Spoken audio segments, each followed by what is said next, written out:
Ha guys, let's get more news about Warriors, but first don't forget to subscribe and leave your like. How lineup changes and tactical adjustments help the Warriors exact revenge on the Wolves. With Andrew Wiggins out of the Golden State Warriors rematch against the Minnesota Timberwolves due to an ankle impingement, Steve Kerr was forced to concoct a fresh starting lineup that covered multiple bases, one that had enough offensive juice and the right combination of personnel to slow down the Wolves' offensive attack centered around Anthony Edwards. As such, Kerr decided to throw out the recent usual suspects in Steph Curry, Draymond Green and Jonathan Kuminga, rounding out the lineup Buddy Hield at the 2 and Gary Payton 2 at the 3, tasked with the assignment of marking Edwards in Wiggins' place. That also meant Green had to slot in at the 5, something Kerr has been reticent to rely on given Green's workload and recent physical ailments when asked about Hield's rejuvenation against their Wolves, in which he scored 27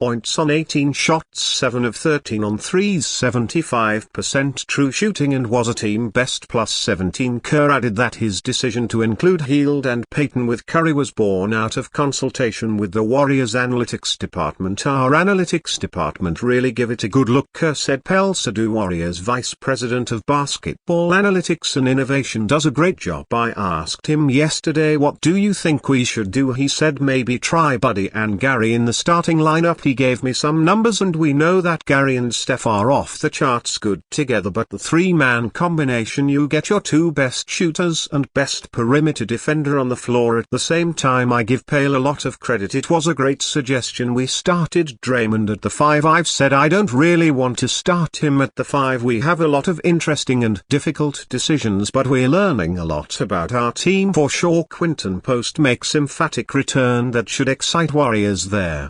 Golden State Warriors have an issue at their center spot right now, with Tracy Jackson-Davis having disappointed so far in his second season to the point where Steve Kerr has gone back to Kevin Looney in the starting lineup. There is little in the way of genuine center depth beyond that pair, but the Warriors did draft Quinten Post with the 52nd overall pick in June's NBA draft. Unfortunately for Golden State and the 7-foot big man, he's been sidelined by a thumb injury over recent weeks. Post did make his return on Saturday in the G League, providing an emphatic response in helping the Santa Cruz Warriors to a 126-109 victory over the Rip City Remix at Child Center in Portland. After missing the last 4 G League games, Post returned with 19 points and 6 rebounds on 7 of 12 shooting in just 20 minutes of game time. He shot 3 of 7 from 3-point range as Santa Cruz were on fire from beyond the arc, nailing 40.4%, 21 of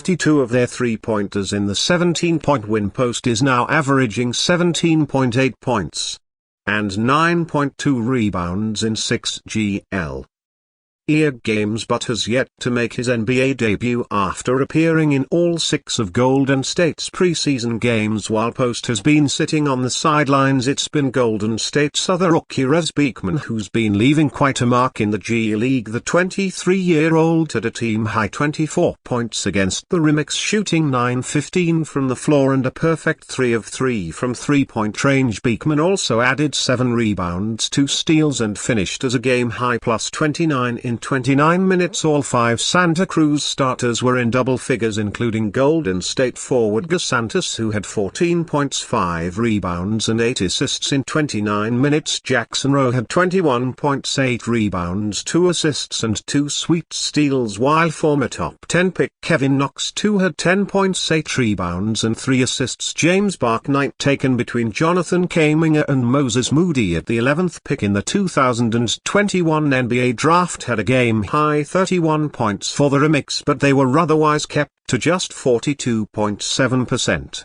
shooting from the floor and 34.2% from 3-point range. Santa Cruz are now 4th in the West standings with a 5-5 record and will play the Remix again on Monday in Portland. All-NBA guard with specific ties to Stephen Curry could become Warriors trade target. Another disastrous offensive display proved the downfall of the Golden State Warriors on Friday, having lost their 6th game in 7 appearances with a 107-90 defeat to the Minnesota Timberwolves. ESPN Shams Charania reported earlier earlier on Friday that the Warriors are still in the hunt for another star and in particular another scorer and playmaker alongside Stephen Curry. There's not too many players that fit that bill that are realistically available on the trade market right now, but that could change in the coming weeks ahead of the February 6th deadline. One player who is starting to generate trade speculation is Aaron Fox, with the Sacramento Kings star under contract for just one more season. Beyond this one, Fox turned down an extension with their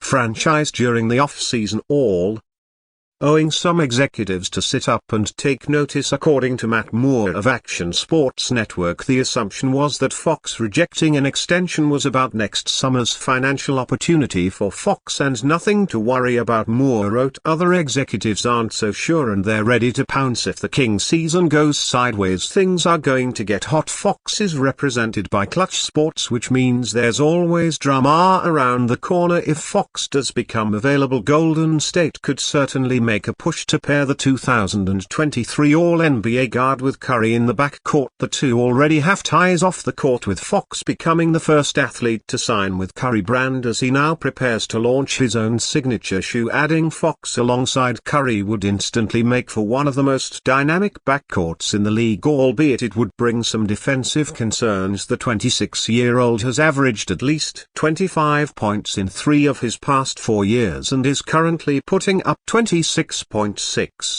points, 5.0 rebounds and 5.9 assists this season on 48.7% shooting from the floor. Orchestrating a trade with the Pacific rival would be difficult but not insurmountable. Fox makes $34.8 million this season, meaning Andrew Wiggins would be the most obvious piece in reaching that number. Is the defensive upgrade worth the defensive downgrade? Alternatively, Golden State could gut their depth with a 341 or 4-for-1 trade that nets Fox, but it would also have to include 1 or 2 young players like Brandon Podmski and Jonathan Kaminger, not to mention draft assets as well. Any potential of Fox becoming available would be predicated on the Kings falling further into a hole, having now moved to 11-13 on the season after Friday's win over the San Antonio Spurs. And you fan, what do you think of the situation of Aaron Fox? Leave your opinion in the comments.